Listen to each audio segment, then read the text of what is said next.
بدی کی تلاش ہو تو اپنے اندر جھانکو، اور نیکی کی تمنا ہو تو دوسروں میں تلاش کرو۔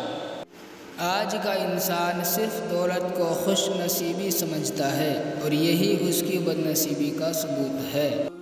یہ نہ پوچھو کہ وہ حق سے کیوں محروم ہوا، تم یہ دیکھو کہ تم نے حق سے زیادہ کیوں حاصل کیا، تیرا حاصل ہی اس کی محرومی بن گیا۔ لوگوں سے الگ رہ کے سوچو گے تو لوگوں سے الگ سوچ مل جائے گی۔ اصل بادشاہی یہ ہے کہ آپ کے پاس سب سے بڑا علم ہو، اور آپ اپنی زندگی سب سے کمزور آدمی کی طرح گزاریں۔ اگر آپ آج سے شکر ادا کرنا شروع کر دیں گے تو آج سے حالات بہتر ہونا شروع ہو جائیں گے۔